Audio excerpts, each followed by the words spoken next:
The December wind cut through my second-hand coat like a knife through silk. I stood outside the Palazzo d'Oro, Milan's most exclusive private club, my breath forming small clouds in the crystalline air. Inside, chandeliers worth more than my annual salary cast golden light across marble floors. Outside, I stamped my feet and checked my phone. 23 minutes until my shift started. The text from the hospital still glowed on my screen, Nana's vitals declining. Come when you can. I couldn't come. Not tonight. Not when I'd already begged for 2 days off this month and rent was 3 weeks overdue. The service entrance was around back, past where the valets parked cars that cost more than houses. I'd worked here 6 months as a cocktail server, invisible in black and white, carrying glasses of champagne that cost €50 each to men who never looked at my face. The pay was decent by my standards, barely enough to cover Nana's medications and the tiny apartment we shared in Lambrate, far from the glittering center where money moved like water. I pushed through the staff door into sudden warmth and fluorescent light. The kitchen buzzed with controlled chaos, Chef Morty barking orders in rapid Italian, sous chefs moving like dancers around burners and prep stations. I tied my apron, checked my hair in the reflection of a steel refrigerator, and joined the line of servers receiving their section assignments. Lena, Giorgio, the floor manager, caught my arm. His cologne was too strong, his grip too familiar. You're on the Galileo room tonight. My stomach dropped. That's VIP only. Exactly. His smile didn't reach his eyes. The client requested experienced servers. Don't embarrass us. The Galileo room occupied the club's entire third floor, a restored Renaissance hall with frescoed ceilings and floor-to-ceiling windows overlooking the Duomo. I'd never been assigned there. Servers who worked VIP events received generous tips but faced immediate termination for any mistake. One wrong word, one spilled drop, and you were gone. I climbed the servants' staircase with a tray of champagne flutes, each one balanced perfectly, my hands steady despite the anxiety coiling in my chest. The door to the Galileo room was solid oak, 12 feet tall, carved with astronomical instruments. I pushed it open with my hip. 20 men in suits worth more than cars. No women except staff. The air smelled of expensive tobacco, aged whiskey, and something else, a metallic undercurrent of power and danger. Conversations happened in low tones, in Italian and other languages I couldn't identify.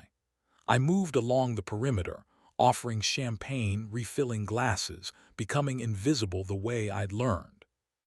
Then I felt it, the weight of someone's attention. I glanced up and met his eyes across the room. He stood near the windows, backlit by the city lights, holding a glass of something amber that he hadn't touched. Tall, maybe 35, wearing a charcoal suit that fit like it had been made on his body. Dark hair swept back, sharp cheekbones, and eyes that assessed me with the kind of focus that made my pulse stutter. Not the unfocused gaze of men who look through servers. This was different, calculated, interested. I looked away and continued my circuit. When I risked another glance, he was still watching. His expression hadn't changed. He didn't smile or nod. He simply observed the way a chess player studies the board. My phone buzzed in my apron pocket. I ignored it. 5 minutes later, it buzzed again, and again. Giorgio materialized at my elbow. Problem. No, senor. Then silence your phone or leave it in your locker. I nodded, but my hands were shaking now. The hospital only called repeatedly for emergencies. I completed another circuit of the room, offering canapés from a silver tray, and when I passed near the service door, I slipped into the corridor. 3 missed calls, 2 voicemails. I pressed the phone to my ear.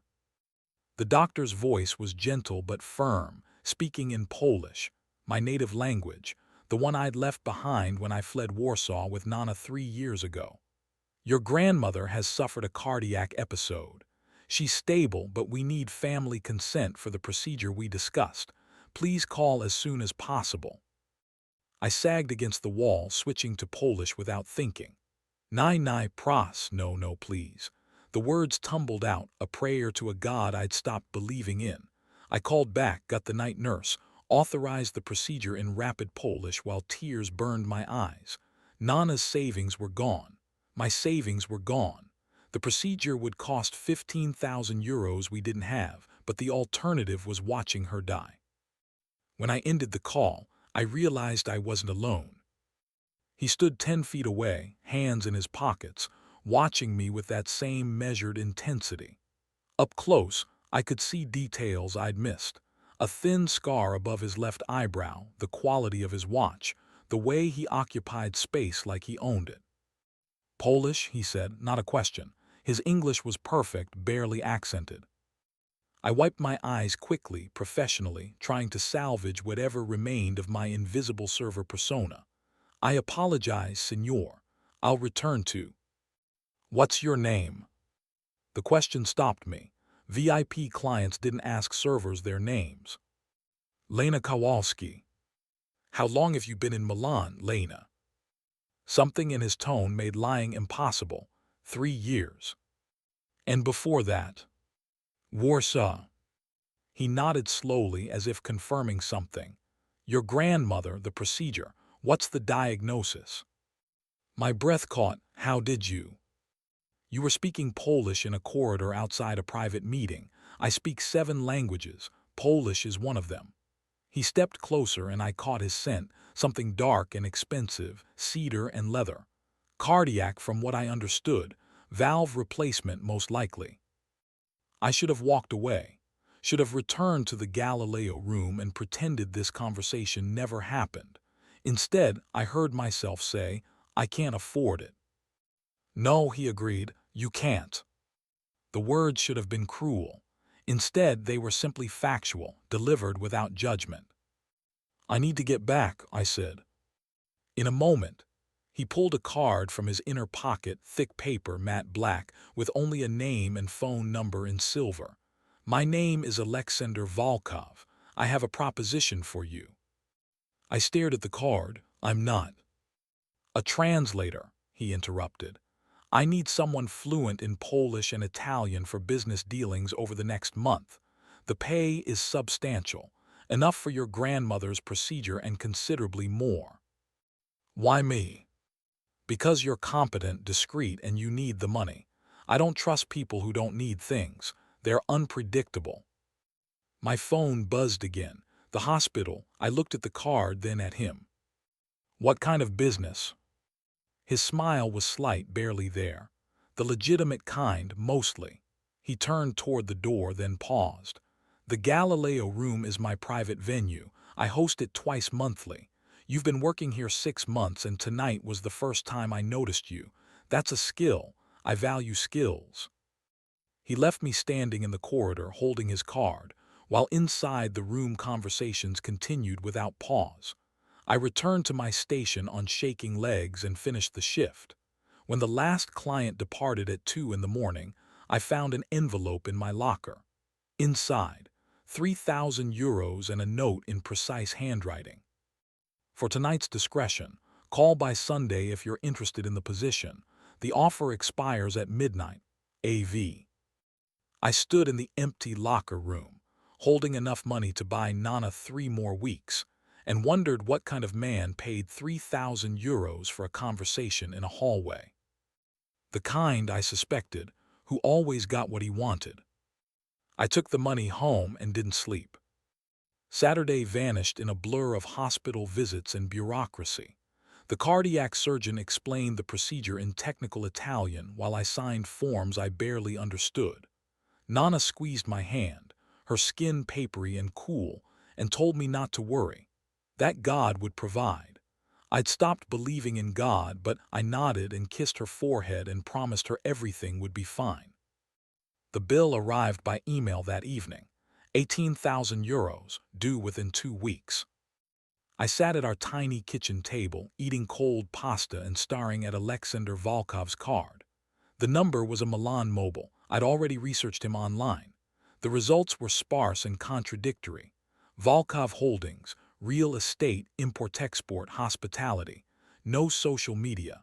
A few photos from charity events where he appeared at the margins, never centered, never smiling. One article in an economics journal about emerging markets in Eastern Europe mentioned him briefly as a private investor with interests in transitional economies. Nothing about translation services. Everything about power. Sunday arrived cold and bright. I worked a brunch shift at a cafe in Porta Venezia, carried plates of cornetti and cappuccini to tourists who complained about the prices, and made €40 in tips. At 11:30 at night, I sat on my bed and dialed the number. He answered on the second ring, Lena. Not a question, he'd been expecting my call. I need to understand what you're offering, I said. Of course, tomorrow 9 a.m., I'll send a car to your address. I didn't give you my address. I know, a pause, this concerns you. It should have. It did. But I thought of Nana's labored breathing, the surgeon's sympathetic eyes, the impossible arithmetic of my bank balance. 9 a.m., I confirmed. Wear something professional, we'll discuss terms. He ended the call before I could respond. The car arrived at 8:45, a black Mercedes with tinted windows, parked illegally outside my building. The driver was older, perhaps 60, with military posture and eyes that scanned the street before he opened the rear door. He didn't speak. Neither did I. We drove through morning traffic toward the city center, then past it, heading north into neighborhoods I'd never visited. The buildings grew larger, the streets wider and quieter. Finally, we turned through iron gates into a private courtyard surrounded by a restored palazzo. 19th-century elegance, discreet security cameras, and a fountain that had been flowing for 200 years. The driver opened my door. Third floor, he's expecting you. I climbed marble stairs worn smooth by generations of footsteps. The third floor was a single door. Before I could knock, it opened. Alexander Volkov wore dark jeans and a white shirt with the sleeves rolled to his elbows. Somehow, he looked more dangerous than he had in the suit, more real. Coffee, he asked. Please. The apartment was exactly what I expected. High ceilings, original moldings, furniture that managed to be both modern and timeless. Floor-to-ceiling bookshelves lined one wall, filled with volumes in multiple languages. Through open French doors, I glimpsed a terrace overlooking the city. He handed me an espresso in a porcelain cup. Sit. I chose a chair near the window. He remained standing, leaning against his desk, close enough that I had to look up to meet his eyes. The position, he began, requires you to accompany me to meetings over the next 4 weeks. Milan, Rome, possibly Zurich. Your role is translation, Polish, Russian if you speak it, Italian to all parties. You'll also assist with correspondence and research. I don't speak Russian. Unfortunate but not disqualifying. Your primary value is Polish. I'm negotiating with several parties in Warsaw regarding property acquisitions. They prefer their native language for sensitive discussions. Why not hire someone from Warsaw? I did. She was compromised by a competitor. I prefer not to repeat that mistake. The word compromised hung in the air like smoke. What does this pay? €25,000 for the month. Half up front, half upon completion, plus expenses, travel, accommodation, meals. I'll also arrange for your grandmother's procedure tomorrow morning at Ospedale San Raffaele with Dr. Marchetti. He's the best cardiac surgeon in Italy. The cost is covered separately. My hands were shaking. I set down the espresso before I spilled it. Why would you pay for her surgery? Because you need it handled, and distracted employees are useless. He said it matter-of-factly, as if arranging €15,000 surgeries was as casual as ordering lunch. I'm investing in your focus. There's no such thing as free money. True. He moved to the desk, retrieved a folder, and handed it to me. This is standard contract hours, compensation, termination clauses. You'll notice there's a confidentiality agreement. What you see, hear, or translate remains private. Violation results in legal action and financial penalties. I opened the folder. The contract was in Italian and English, 12 pages of dense legal text. One clause caught my eye. Employee acknowledges that certain business discussions may reference activities outside conventional legal frameworks. Employee is not required to participate in any illegal activities and may terminate employment immediately if such participation is requested. Outside conventional legal frameworks, I read aloud. I deal in gray markets occasionally. Import-export regulations, tax optimization, jurisdictional arbitrage.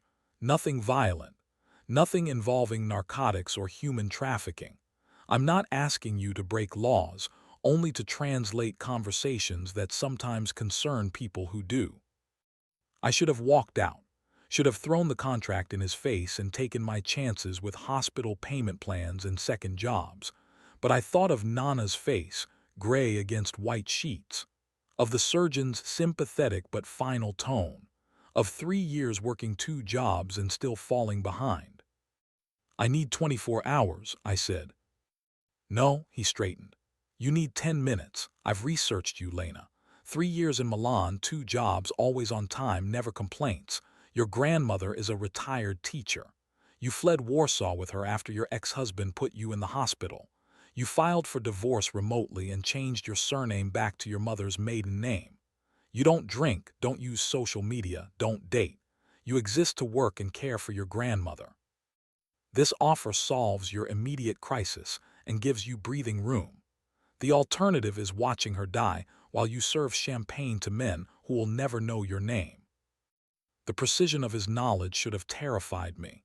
Instead, I felt oddly relieved. He knew exactly who I was, and he was offering me a way out anyway. 10 minutes, I agreed. I read the contract in silence while he returned to his desk and worked on a laptop. The terms were clear. The pay was staggering. The confidentiality clause was ironclad but not unreasonable. Nowhere did it ask me to do anything explicitly illegal. If I sign, I said, I want one addition. He looked up, which is, if you ask me to do something illegal, I can refuse without penalty and terminate immediately with severance. Already in Section 7, Clause 3. I checked he was right. Then I have one question. What happens if I learn something I shouldn't, something dangerous? His expression didn't change. Then you'll understand why discretion is worth 25,000 euros. He stood, retrieved a pen, and placed it beside the contract. But to answer directly, I don't put civilians in danger. Information you gain through translation is already known to multiple parties. You're not uncovering secrets. You're facilitating conversations between people who already have leverage over each other. The danger isn't in knowing, it's in telling. I picked up the pen. 20 minutes later, I left his apartment with a contract signed in duplicate, a bank transfer confirmation showing 12,500 euros in my account, and an address in my phone for tomorrow's first meeting. At the door, he placed a hand briefly on my shoulder. Dr. Marchetti will call you this afternoon regarding your grandmother's surgery. He'll schedule it for tomorrow morning. I've arranged for private recovery. Thank you, I said and meant it. His slight smile returned. Don't thank me yet, you haven't started working. The surgery took 6 hours. I sat in a waiting room that smelled of antiseptic and anxiety, drinking terrible coffee and watching news coverage I couldn't focus on. Alexander sent a single text at noon. Status. In surgery, no updates yet. Marchetti is excellent, she's in good hands. At 4 p.m., the surgeon emerged still wearing scrubs, looking tired but satisfied. The procedure went perfectly. She'll need 6 weeks of recovery, but the prognosis is excellent. I cried in the bathroom for 10 minutes, then collected myself and went to see Nana in recovery. She looked small and fragile against the machines, but her color was better. The nurse said she'd wake within hours. I texted Alexander, surgery successful, thank you. His response came immediately, good. Car will collect you at 8 a.m. tomorrow. Bring passport and professional attire for 3 days. First meeting is in Rome. Rome. I mentioned travel, see you tomorrow. I stayed with Nana until visiting hours ended, then went home and packed a small suitcase with the most professional clothing I owned. 2 blouses, black pants, a blazer I'd bought second-hand. At midnight, I lay awake staring at the ceiling and wondering what exactly I'd agreed to. The Mercedes arrived precisely at 8. This time, the driver offered a coffee in a to-go cup and a folder. Mr. Volkov asked you to review these during the drive, he said.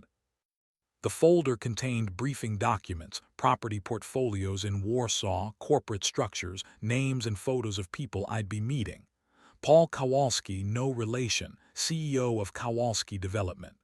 Stanislaw Nowak, a city councilman. 3 others whose titles were vague: consultant, advisor, private investor. We drove to Malpensa Airport but not to the main terminals. Instead, we entered a private aviation area where a sleek jet waited on the tarmac. Alexander stood at the base of the stairs, speaking into his phone in what sounded like Russian. When he saw me, he ended the call. Ready. I've never been on a private plane. You'll find it more efficient than commercial. He gestured me up the stairs. The interior was cream leather and dark wood, more living room than aircraft. 6 seats, a small conference table, a bar. Alexander took the seat across from me and buckled in as the engines powered up. The meeting in Rome, he began as we taxied, involves a property dispute. 3 parties claim ownership of a commercial building near Termini Station. 2 of them are Italian, 1 is Polish. The Polish party, Kowalski, has documents suggesting his family owned the building before World War II. The Italian parties claim post-war transfers. Your job is to translate Kowalski's statements and any Polish documents he presents. I'm mediating a settlement. Mediating? What's your interest? I want to buy the building. I don't care who I buy it from, but I need clear title. This dispute has been ongoing for 18 months. I'm offering to purchase from whichever party can prove legitimate ownership, plus a finder's fee to the others for dropping their claims. It sounded almost reasonable, almost legal. And if none of them can prove ownership? His smile was sharp. Then I'll negotiate with the city to acquire it as abandoned property, but that takes time. I prefer faster solutions. The flight took an hour. We landed at Ciampino, where another car waited. Rome in December was gray and beautiful, ancient stone against modern traffic. We drove to a hotel near the Spanish Steps, the kind of place where doormen wore white gloves and everyone spoke in hushed tones. We're meeting in the conference suite at 2, Alexander said as we checked in. Lunch first, you should eat. He took me to a restaurant 3 blocks away, a tiny place with no sign and only 6 tables. The owner greeted him by name, seated us immediately. The food was extraordinary, cacio e pepe that made me understand why people wrote poetry about pasta. You come here often? I asked. Monthly. The owner is discreet and the food is honest. Honest food. No lies in the ingredients. Everything is what it claims to be. He watched me eat with that same assessing gaze. You're nervous. Shouldn't I be? No, you're translating, nothing more. These are businessmen, not criminals. Well, he amended, they're businessmen first. What they do in other contexts is irrelevant to today. That's a fine distinction. Welcome to my world. The line between legitimate and illegitimate business is thinner than people pretend. These men exploit legal ambiguities. So do I. The difference is competence and scale. And violence. I avoid it. Bad for business, attracts attention, creates vendettas. I prefer leverage, financial, legal, informational. People who owe me favors are more useful than people who fear me. The meeting was held in a wood-paneled conference room that smelled of leather and old cigars. 3 men waited, 2 Italians in expensive suits, one Pole who looked uncomfortable in his. Alexander made introductions in English, then switched to Italian as we sat. For 3 hours I translated. Property deeds, witness statements, family histories. Kowalski's Italian was poor, so he spoke in Polish while I rendered his words into Italian for the others. The Italians produced documents in Italian that I translated back. Alexander listened, asked precise questions, and gradually assembled a picture. The truth was murky. The building had changed hands multiple times, seized by fascists, sold by Nazis, transferred by communists, privatized after the Cold War. Everyone's claims had merit. Everyone's documents had gaps. At 5 p.m., Alexander called a break. The Italians went outside to smoke. Kowalski stayed, looking exhausted.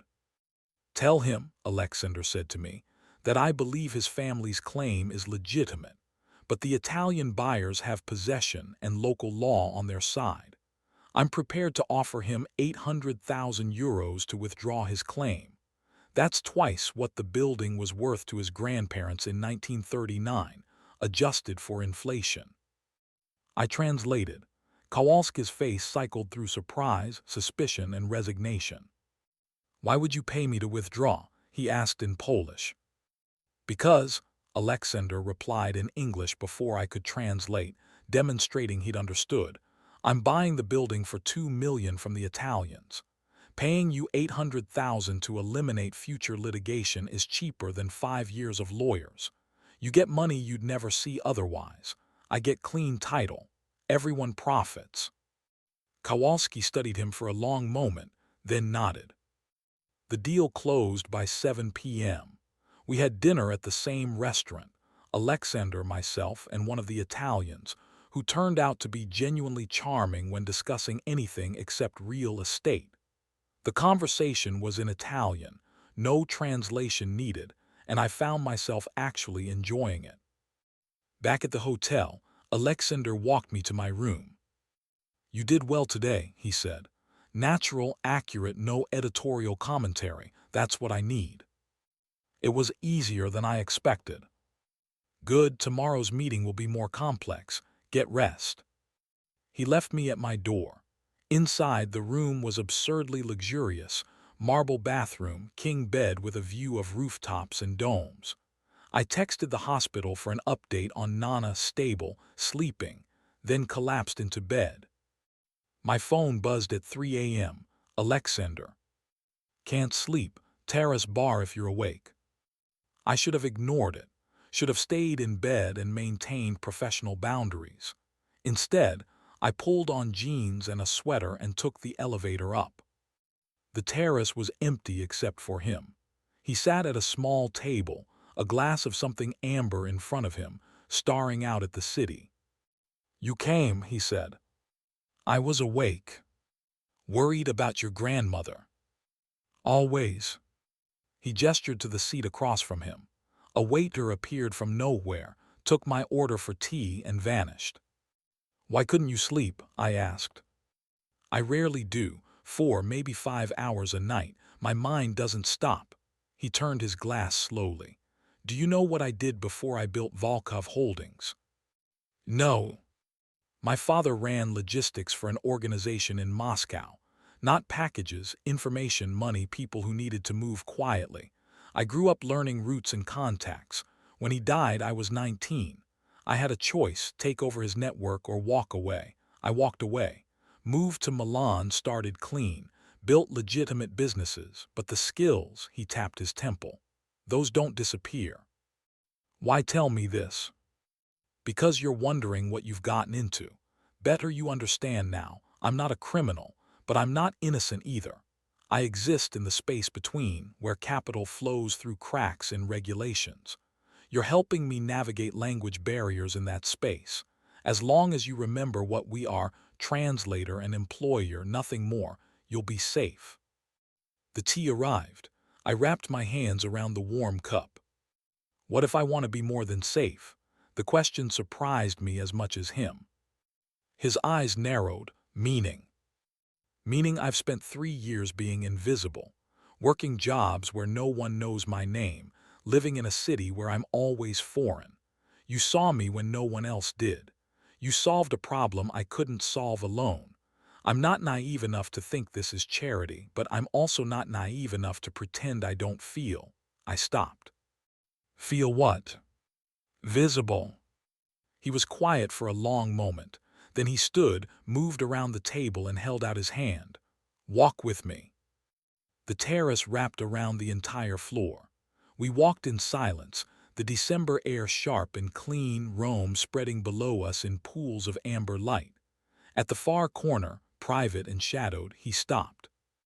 I noticed you, he said, because you reminded me of myself at 19, invisible by necessity, not by choice, competent but undervalued.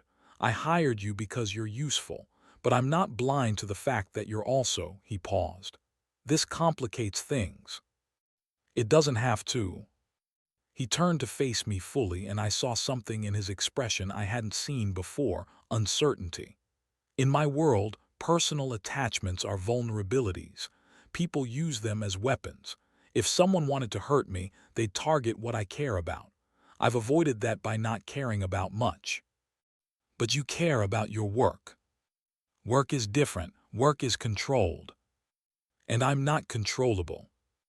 His laugh was short, genuine. No, you're definitely not.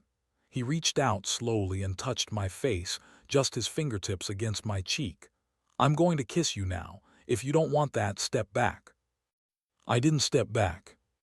The kiss was careful, testing, his hand sliding to the back of my neck. I tasted whiskey and something darker, more complex.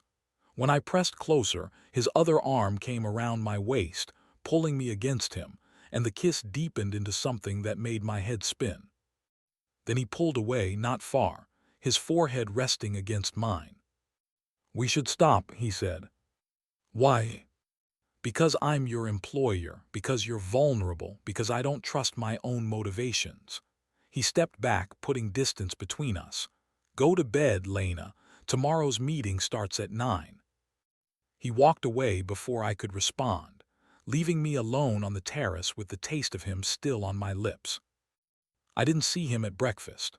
The car collected me at 8:30 and drove me to an office building near the Vatican.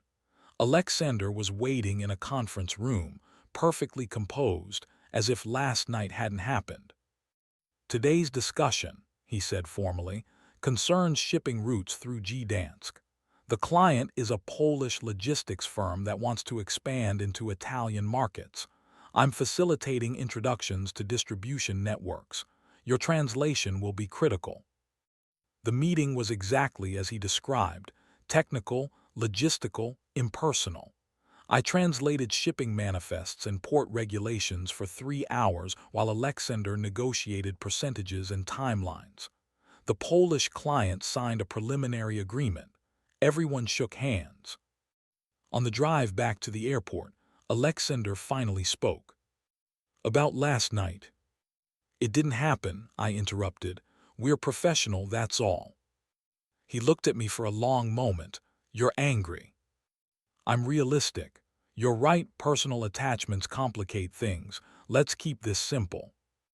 Lena, we have a contract, let's honor it. He nodded slowly. As you wish. The flight back to Milan was silent. I stared out the window at clouds and wondered why doing the right thing felt so much like failure. At Malpensa, before we parted, he handed me a small box. For your grandmother. Tell her it's from her doctor. Inside was a pearl necklace, simple, elegant, obviously expensive. I can't accept this. It's not for you, it's for her. A Polish tradition, isn't it? Pearls for healing. It was. My grandmother had mentioned it once, years ago. How did you know? I pay attention. He closed my fingers around the box. Tell her Marchetti sends his regards. Then he was gone, leaving me holding a box that cost more than 3 months' rent, trying to reconcile the man who kissed me on a Roman terrace with the one who remembered Polish healing traditions. Nana was awake when I visited that evening, color returning to her face. She cooed over the pearls, insisted I help her put them on immediately, and asked no questions about where they came from. When she fell asleep, I sat beside her bed and wondered what I'd actually agreed to. My phone buzzed. Alexander, next meeting Friday. Warsaw, pack for 4 days, details tomorrow. I typed and deleted 3 responses before settling on. Understood. His reply came instantly. I'm sorry about Rome. You deserve better than my complications. I stared at the message for a long time before responding. We all have complications. See you Friday. 3 days later, I stood in Warsaw for the first time in 3 years, and everything I thought I understood about Alexander Volkov unraveled. The city looked the same: gray winter sky, Gothic spires, the Vistula River flowing dark and cold. But I felt different. I'd left as a survivor. I was returning as a translator for a man whose business I half understood and whose kiss I couldn't forget.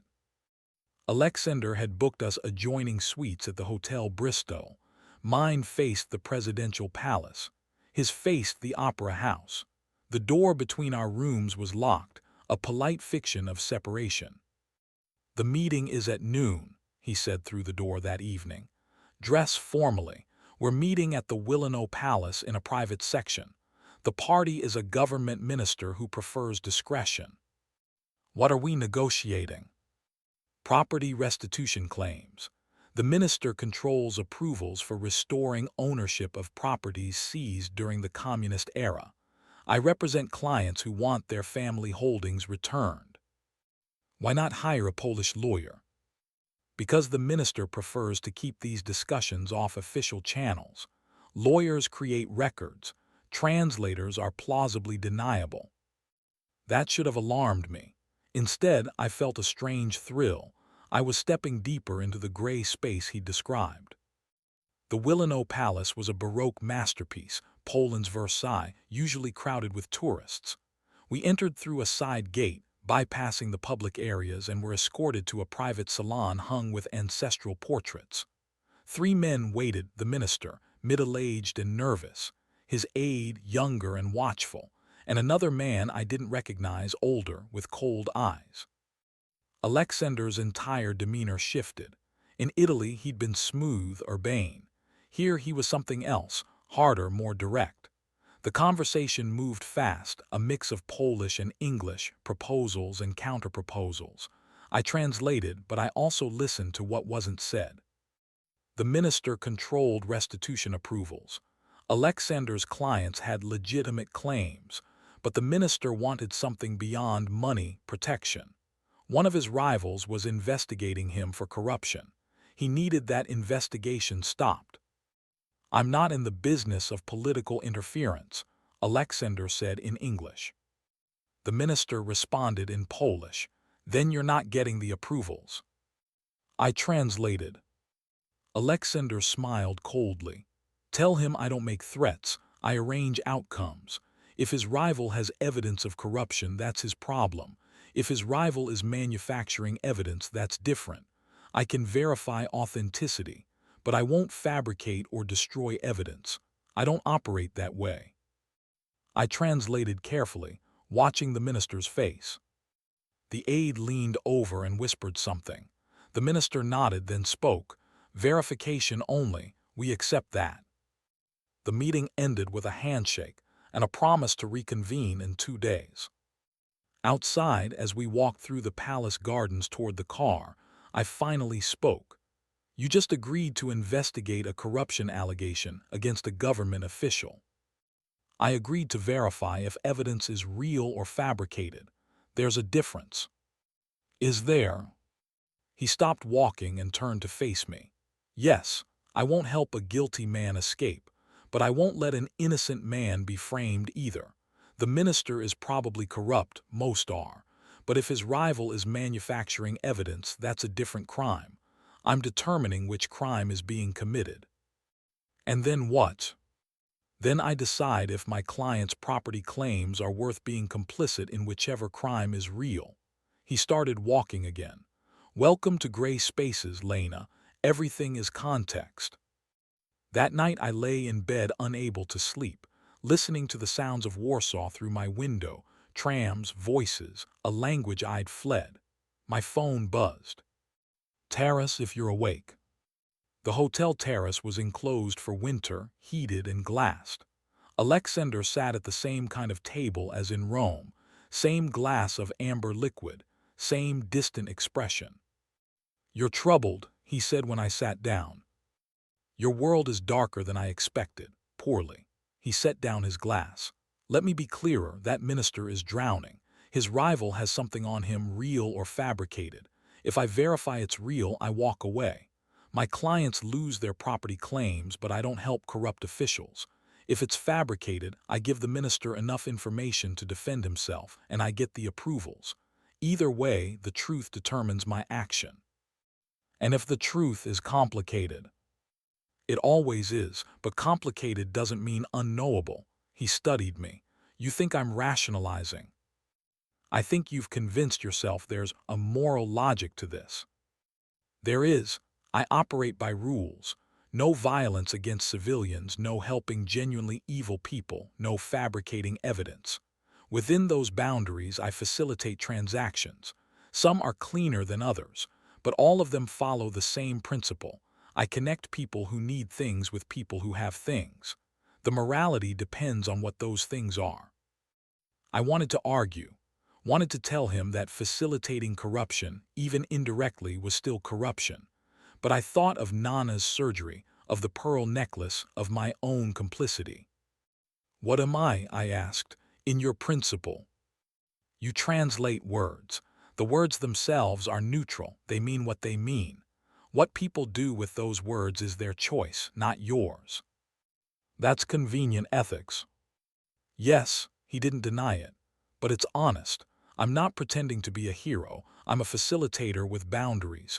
You can live with that or you can leave. I'll honor the contract either way, full payment, no penalties." "You'd let me walk away." "I don't want you here against your will. That defeats the purpose." He leaned forward. "But I hope you stay. Not because I need a translator, I can find others, because you ask these questions. You make me defend my choices. That's rare in my world." "I'm not your conscience." "No, but you're someone who reminds me I should have one." We sat in silence while snow began to fall outside the glass, soft and white against the city lights. "Tell me about your father," I said finally. His expression closed. "Why?" "Because you mentioned him in Rome. Because I want to understand what shaped you." For a long moment I thought he wouldn't answer. Then he began to speak, his voice carefully neutral. "My father, Dmitry Volkov, ran one of the most efficient logistics networks in Moscow. He moved information, money, people, always one step ahead of police, always 3 steps ahead of rivals. He had a code. Never harm civilians, never betray family, always honor debts. When I was 12, a rival organization targeted him. Instead of retaliating, he negotiated. Turned the rival into an ally by offering something they needed more than revenge: access to Western markets after the Soviet collapse. That negotiation saved dozens of lives. It also taught me that power isn't violence. It's knowing what people need." "What happened to him?" "Cancer. He died when I was 19, having built an empire on handshakes and reputation. No one betrayed him, even when he was dying, even when there was money to be made. That's legacy, not what you take, but what people choose to give because they respect what you built." He met my eyes. "I want to build something like that. Legitimate businesses that last. But the capital to build requires working in spaces that aren't entirely clean. It's a temporary compromise for a permanent goal." "Do you believe that it's temporary?" His smile was sad. "I have to." I reached across the table and took his hand. His fingers closed around mine, warm and solid. "I'm staying," I said, "but not because I approve, because I want to understand." "That's enough." We sat there as snow fell, holding hands like teenagers, and I realized I was in far deeper than any contract stipulated. The next morning, Alexander's investigator delivered a report. I wasn't supposed to see it, but he left it on the table in his suite while he took a call, and I read fast. The minister's rival had fabricated documents, bank transfers that didn't exist, emails with forged metadata. The minister was corrupt, yes, but not in the way his rival claimed. Different crimes, different scale. Alexander's decision would be to verify the fabrication, give the minister enough ammunition to defend himself, and collect the property approvals. When he returned, he saw me reading and didn't react. "So now you know," he said. "He's still corrupt." "Yes, but the alternative is letting someone win by cheating. That creates a precedent I won't support." Lesser of two evils. Exactly. The second meeting with the minister was brief. Alexander presented evidence of the fabrication without revealing his sources. The minister's relief was visible. Approvals for the property claims would be processed within 6 weeks. On the drive back to the hotel, Alexander was quiet. "Regrets?" I asked. "Always, but fewer than if I'd made a different choice." That evening, Nana called. Her voice was stronger, filled with happiness at my return to Warsaw, even if just for work. We spoke in Polish, a language I'd tried to leave behind, and it felt like coming home. "This employer of yours," she said carefully, "he's a good man." "He's complicated." Good men usually are. Your grandfather was complicated, stubborn, secretive about his work, but his heart was good. I knew because he brought me pearls when I was sick, just like someone brought me pearls last week. My breath caught. "Nana." "I'm old, Kachini, not stupid. A doctor doesn't send antique pearls. A man who cares does. Be careful with your heart, but don't be afraid of it." After we hung up, I stood at my window watching snow fall on Warsaw and wondered how my grandmother always knew the truth. Alexander knocked on the adjoining door an hour later. "May I come in?" I unlocked it. He entered carrying a bottle of wine and 2 glasses, still wearing the suit from the meeting but with his tie loosened. "I owe you honesty," he said, pouring wine. "My father knew your grandfather." The words hung in the air like smoke. "What?" He handed me a glass. "Joseph Kowalski. He worked with my father in the late 80s, helping smuggle documents out of Poland for dissidents. My father paid him well, but your grandfather refused most of the money. Said he did it for Poland, not profit. When my father died, one of his last requests was that if I ever encountered Joseph's family, I should honor the debt." Nana never mentioned. "She probably doesn't know. Your grandfather kept that work secret. But when I researched you after hearing you speak Polish, your surname triggered a flag in my father's old records. The files mentioned Joseph had a granddaughter named Magdalena, Lena." I sat down heavily. "So this whole thing, the job, the surgery, was about your father's debt?" "Initially, yes, but it's not anymore." He sat across from me. "I would have paid for the surgery regardless, but I hired you because you're competent. I kept you close because—" He stopped. "Because what?" "Because you're the first person in years who makes me want to be better than I am." The confession was quiet, almost reluctant. "Your father's debt is paid," I said. "The surgery alone covers anything he owed my grandfather." "It's not about accounting. It's about legacy. My father built his reputation on honoring obligations. I'm trying to build mine on transforming his network into something legitimate. You represent both, an obligation and a choice to do better. That's a lot of weight to put on a translator." "You're not just a translator anymore." "Then what am I?" He stood, walked to the window, his back to me. "You're the person who makes me explain myself, who asks questions I've avoided, who reminds me that gray spaces eventually become black if you're not careful. He turned. "You're my conscience, whether you want to be or not." I set down my wine and went to him. I can't be responsible for your morality. I'm not asking you to be. I'm asking you to stay close enough to remind me when I'm compromising too much. And what do I get in return? Honesty, protection, partnership. He touched my face the way he had in Rome, carefully, as if I might disappear. And if you wanted this. He kissed me, and this time there was no pulling away. His hand slid into my hair and I pressed against him, tasting wine and want. When we broke apart, both breathing hard, he rested his forehead against mine. Tell me to stop, he said. I don't want you to stop. Lena. I know what I'm doing. I know what you are. I'm choosing this anyway. He searched my face for a long moment, then kissed me again, deeper, walking me backward until I hit the edge of the bed. We tumbled onto it together, his weight solid and warm, his hands careful even as the kiss turned desperate.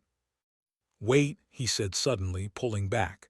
Not like this, not when you might regret it tomorrow. I won't. You might, and I need you to be certain, because once this line is crossed, everything changes. He was right. I hated that he was right. Tomorrow, I said, ask me again tomorrow. He kissed my forehead and stood, straightening his suit. Tomorrow, sleep well, Lena. He left through the adjoining door, and I lay in bed fully clothed, heart racing, wondering if I'd just made the smartest or stupidest decision of my life. Tomorrow came with breakfast delivered to my suite and a note, meeting canceled, free day. Would you like to see Warsaw with me? I texted back, yes. He took me to places tourists didn't see. A cafe in Praga where they served the best pierogi I'd ever tasted. The Saxon garden where he'd learned to pick locks as a teenager, a skill his father insisted upon. A bookshop in the old town where the owner greeted him in Russian and sold books that probably shouldn't be sold. You grew up here, I asked as we walked along the Vistula. Summers, my father kept an apartment near the university. Moscow was work. Warsaw was softer. He'd bring me here when things got dangerous at home. I learned Polish from a tutor who was probably KGB but pretended to be a literature professor. Did you ever want a normal life? I don't know what that means. This is my normal. He took my hand casually as if we'd been doing it for years. What about you? What was normal before your ex-husband? I hadn't talked about Thomas in 3 years. The words came slowly. I was studying art history at the University of Warsaw. He was a law student, charming, ambitious, from a good family. We married too young. I thought love was enough. It wasn't. He wanted a wife who enhanced his career. I wanted to finish my degree. The first time he hit me, he apologized for a week. The second time less. By the third, I'd stopped counting. Alexander's hand tightened on mine, but he didn't speak. Nana helped me leave. She was retired, alone, and she said if I was brave enough to run, she'd run with me. So we left everything, my degree, our apartment, our friends, and came to Milan. Started over. That's not running, that's surviving. It felt like failing. It wasn't. He stopped walking and turned to face me. You protected yourself and your grandmother. You rebuilt. That's strength, not failure. You sound very certain. I am. I've seen actual failure. This isn't it. We continued walking in silence until we reached a small church tucked between modern buildings. Alexander paused at the entrance. My father is buried here, he said. Would you like to meet him? The cemetery was behind the church, peaceful and snow-covered. We walked to a simple headstone, Dmitry Volkov, 1952-2003. He honored his word. Did you choose the epitaph? I asked. Yes, it's what mattered most to him. Alexander crouched beside the grave, brushing snow from the stone. I come here when I need perspective, to remember what I'm trying to build. Does it help? Sometimes. Other times I wonder if he'd approve of my methods. What do you think he'd say? That the destination matters less than the journey, that who you become while building is more important than what you build. He stood. He'd also tell me I'm overthinking things and should just kiss the woman who makes me want to be better. Did he give relationship advice often? Never, but I think he'd make an exception here. I stepped closer. Are you asking permission from your dead father to kiss me? Yes. That's oddly sweet. I'm oddly traditional about some things. I kissed him first this time, there in the snow beside his father's grave, and it felt like sealing something, a promise or a pact, I wasn't sure which. We had dinner at a restaurant that served traditional Polish food with modern twists. The conversation was easy, ranging from books to cities to the strange economics of the art world. For a few hours, he wasn't a facilitator working in gray spaces, and I wasn't a refugee translator. We were just two people who'd found something unexpected. Back at the hotel, he walked me to my door. Tomorrow, he said. You keep saying tomorrow. Because I want you to be sure. I'm sure. Lena. I unlocked my door, stepped inside, and held it open. I'm sure. He stood in the hallway for 3 heartbeats, then followed me inside and closed the door. What happened next was slow and careful, his hands learning my skin, my fingers unbuttoning his shirt, whispered questions and breathless answers. He was attentive in ways I'd never experienced, reading my responses, adjusting, making certain I was present and willing at every step. When we finally came together, it felt less like surrender and more like choosing, a deliberate decision to cross into territory neither of us could uncross. Afterward, we lay tangled in sheets, his hand tracing lazy patterns on my shoulder. No regrets, he asked quietly. Ask me tomorrow. His laugh was low and genuine, fair. I fell asleep in his arms, and for the first time in 3 years, I didn't dream of Warsaw as the place I'd fled. I dreamed of it as the place where something new began. Morning brought coffee, room service, and the intrusion of reality. Alexander's phone buzzed insistently until he answered it, speaking in rapid Russian. His expression hardened. Problem? I asked when he ended the call. Complication. The minister's rival knows I verified the fabrication. He's not pleased. Is that dangerous? Potentially. We're leaving for Milan this afternoon instead of tomorrow. I need you packed within 2 hours. What about your meetings? Postponed. Your safety is more important. My safety? I'm just the translator. He pulled on his pants and turned to face me. You stopped being just the translator when you entered this room last night. Now you're someone I care about, which makes you a target if someone wants to pressure me. So we leave. Today. I should have been frightened. Instead, I felt strangely calm. What will you do about the rival? Handle it from Milan. This is what I do, arrange outcomes without being physically present, but I won't risk you in the process. We flew out at 3 p.m. The entire flight, Alexander worked on his laptop while I read, but every few minutes he'd glance over, as if confirming I was still there. In Milan, instead of taking me home, he drove to the palazzo I'd visited when I first signed the contract. You'll stay here for a few days, he said, until things settle. I need to see Nana. I've arranged for her to be moved to a private recovery facility. Better care, better security. She'll think it's a hospital upgrade. You moved my grandmother without telling me. I'm telling you now, and she's safer. The rival might not care about collateral damage. I do. I wanted to be angry, wanted to resent his high-handedness, but I'd seen enough of his world to understand the logic. How long? A week, maybe 2. I have to make it clear that coming after you is more costly than whatever grudge he's nursing. How do you make that clear without violence? His smile was sharp. Information is violence when deployed correctly.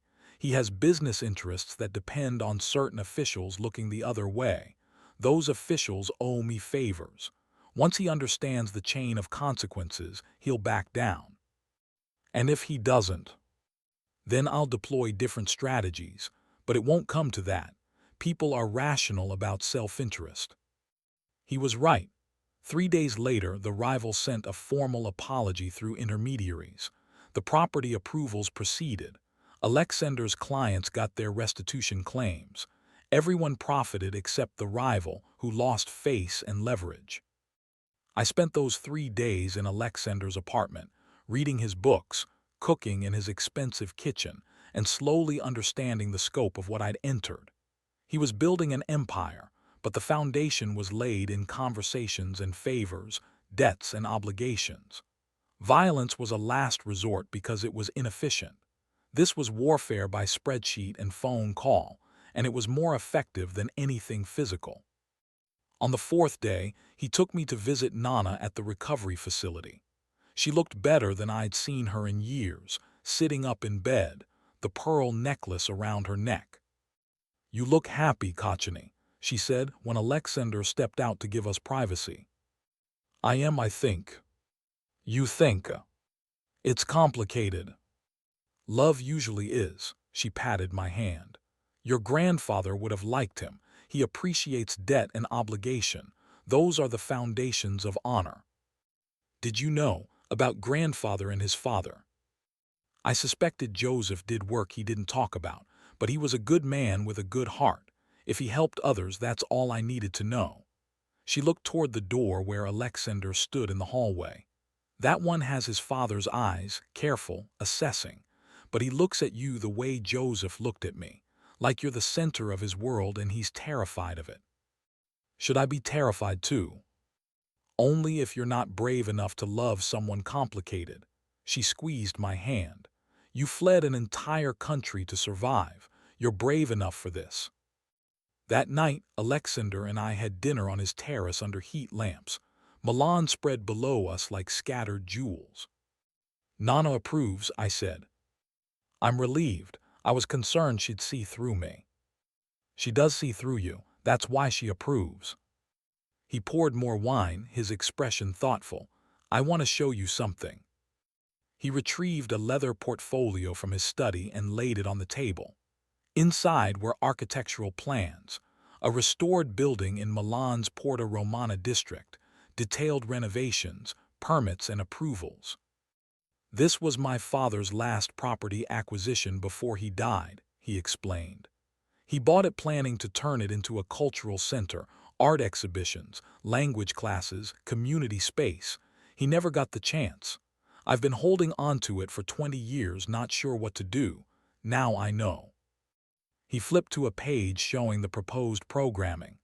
Art history courses, Polish language classes, refugee support services. "You want to honor him," I said softly. "I want to transform what he built into something that lasts for the right reasons. But I also want—" He stopped. "Want what?" "Your input. You studied art history. You understand what refugees need. I want to build this with you, not for you." It was a bigger commitment than moving in together, more permanent than any declaration of love. He was offering me a partnership in the thing that mattered most, his legacy. "Yes," I said. "You don't want to think about it." "I've been thinking about it since Rome, yes." He stood, pulled me up, and kissed me under the heat lamps while Milan hummed below us.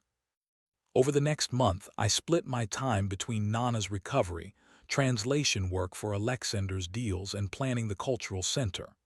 We hired architects, interviewed programmers, and navigated the bureaucracy of permits and funding. It was legitimate work, clean work, and it felt like proof that Alexander's promise to transform his network into something better wasn't just rationalization. But not everything was clean. In February, a situation in Zurich required my translation. Alexander was facilitating a meeting between Swiss bankers and Eastern European clients whose money had complicated origins. My job was to translate technical financial terms, nothing more. But sitting in that conference room, listening to discussions of restructuring and clean capital, I understood I was participating in money laundering by proxy. That night in our hotel room, I confronted him. "Those clients, their money isn't clean." No, he agreed, it's not. And you're helping them legitimize it. I'm helping them move money through legal channels. Where it came from isn't my concern. My concern is ensuring the channels remain legal. That's sophistry. Yes, he didn't deny it. But it's also reality. That money exists. It's going to move whether I facilitate it or not. At least this way, it moves through regulated systems that create audit trails and tax revenue. The alternative is entirely black channels. Lesser of two evils again. Always, he sat beside me. If you want to leave, I'll arrange it. Full contract payment, no penalties, Nana's care continues. But I won't lie to you, this is part of what I do. Not often, but occasionally. I've built enough legitimate business that I can refuse most of it, but not all. The capital I need to finish the cultural center, to buy out the last partners in the gray businesses, to fully transform, that requires one more year of accepting clients like today's. One more year. That's my timeline. 12 months, then I'm done with anything that requires moral gymnastics. I'll have enough clean capital to operate entirely above board. Do you actually believe that? Or are you telling yourself a story to justify another year of compromise? He was quiet for a long time. I don't know, but I'm trying. That has to count for something. I wanted to walk away, wanted to take the moral high ground and leave him to his gray spaces.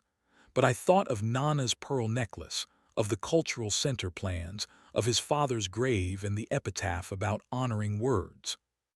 1 year, I said, but I won't participate in anything illegal. I'll translate, but if I'm uncomfortable, I walk away from that job. No questions, no penalties. Agreed. And you show me everything. No secrets, no surprises. I need to understand what I'm complicit in. Done. And after this year, if you're not out, if you're still making these deals, I leave. For good. He looked at me steadily. Fair. We shook hands like business partners, then kissed like lovers, and I wondered if I was becoming the kind of person who could hold both truths simultaneously. Spring came early that year. Nana moved back to our apartment, recovered enough for limited independence. The cultural center's renovation began, and I spent days on-site discussing wall colors and gallery lighting with contractors. Alexander traveled more frequently, closing deals that would fund his exit from the gray markets. In April, he asked me to move into the palazzo. Not as an employee, he clarified, as my partner. In business or in life. Both. I want you to co-direct the cultural center. Your name on the foundation, equal authority, shared decisions. And I want you here in this apartment as the person I come home to. I'd been living between two worlds for months, translator and partner, employee and lover. His offer was a bridge, or maybe a surrender to reality. On one condition, I said, Nana comes too. There's enough space and I won't leave her alone. I was hoping you'd say that. The second-floor apartment is empty. It's yours, hers, ours, whatever you need.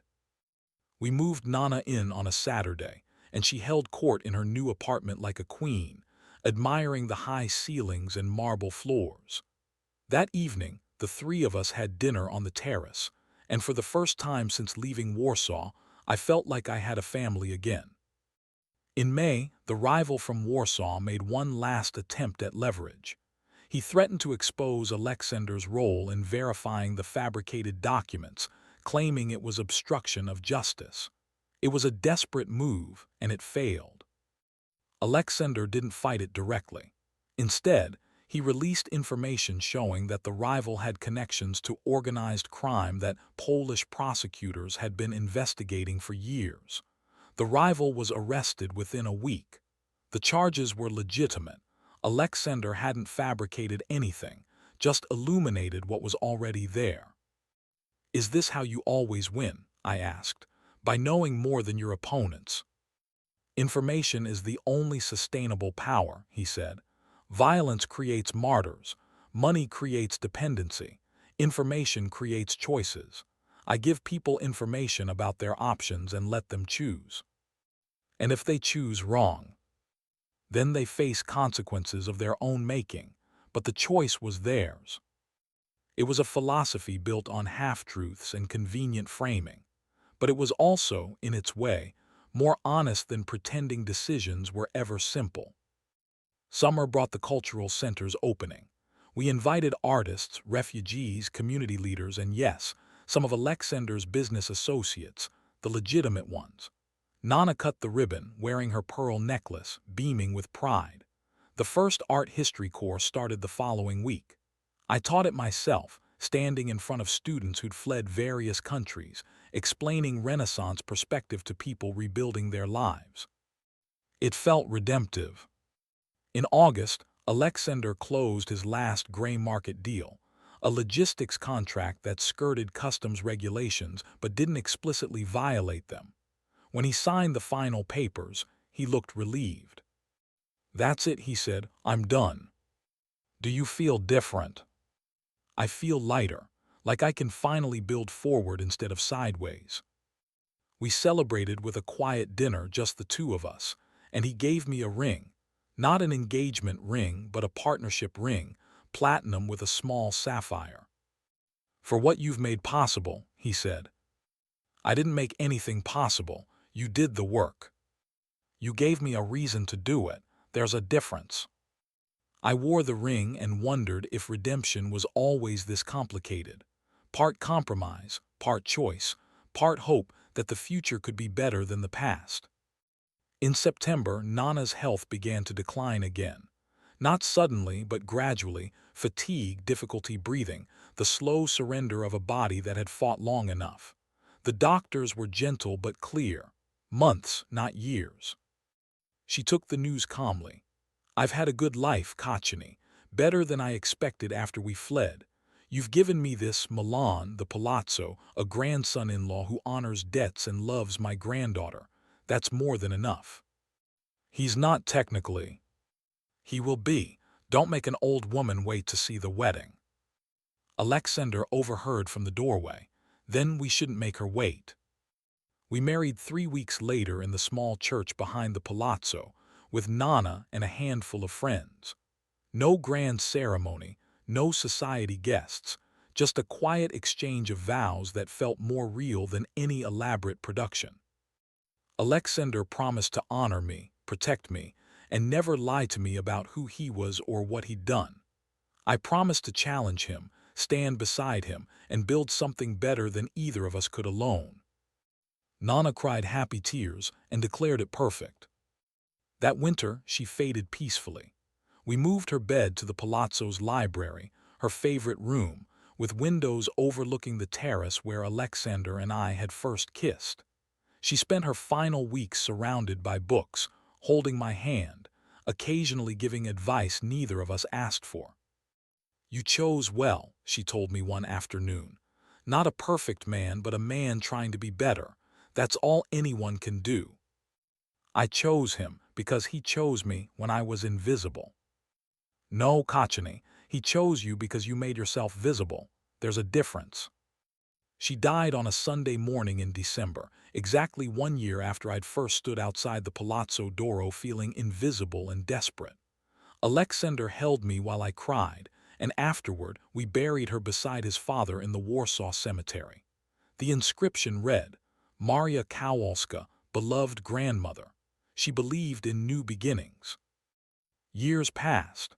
The cultural center thrived, expanding to 3 locations across Milan. Alexander's business became entirely legitimate: real estate development, cultural investment, advisory services. He still operated in complicated spaces, but without the moral compromises that had once defined his work. We had arguments about expansion strategies and foundation priorities. We had quiet mornings drinking coffee on the terrace. We had moments where I looked at him and still saw the dangerous man from the Galileo room, and other moments where I saw only my husband, the man who'd noticed me when I was invisible. On the 5-year anniversary of the night we met, we stood on the same terrace where he'd first kissed me, and I asked if he had regrets. About the path I took, sometimes; about where it led, never. That's convenient memory. It's honest memory. I did things I'm not proud of to build the capital and connections to create something I am proud of. The cultural center has helped 3,000 people rebuild their lives. That doesn't erase my compromises, but it gives them meaning. Do you still think about those days, the gray spaces?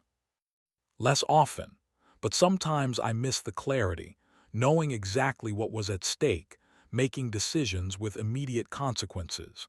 Now everything is long-term planning and committee decisions. Do you miss the danger? He pulled me close. I miss the version of you who looked at me like I was dangerous. Now you know all my secrets, and I'm just your husband who can't remember to buy milk. I still think you're dangerous, just in different ways. Good, he kissed me slow and deep. I'd hate to become predictable. We went inside as snow began to fall. Milan spread below us like a promise. The apartment smelled of coffee and books, and the life we'd built from invisible beginnings. In the library, Nana's photo sat beside his father's, two people who'd shaped us through debts and choices and the complicated mathematics of honor. I thought about the girl I'd been, standing in the cold outside an exclusive club, invisible and desperate, carrying champagne to men who never saw her face. She would have been terrified of the woman I'd become, someone who understood gray spaces, who'd chosen partnership with a man who dealt in compromises, who'd built something meaningful from morally ambiguous foundations. But she also would have been proud, because visibility had never been about being seen. It had been about choosing who had the power to see you, and what you did with that power once you claimed it. Alexander found me in the library, staring at the photos. "What are you thinking?" he asked. That Nana was right. You're not a perfect man, but you're a man trying to be better. And I'm not a perfect woman, but I'm trying too. Maybe that's enough. It's more than enough, it's everything. He took my hand, the one wearing the partnership ring and the wedding band, and led me back to the terrace. The city lights below were beautiful and indifferent, the same lights that had illuminated my invisibility 5 years ago. But now I stood in warmth instead of cold, chosen instead of overlooked, building instead of surviving. The door behind us remained open, the way it always did now, not an exit but an invitation. A reminder that we'd both chosen this life, this partnership, this complicated love built in gray spaces and transformed into something that felt, finally, like coming home. "What do we build next?" I asked. Alexander smiled, the same assessing smile from that first night, but softer now, familiar. "Whatever we want. We have the capital, the connections, and most importantly, we have each other. The rest is just details." "Just details," I repeated and laughed, because nothing about our life was simple, but all of it was chosen.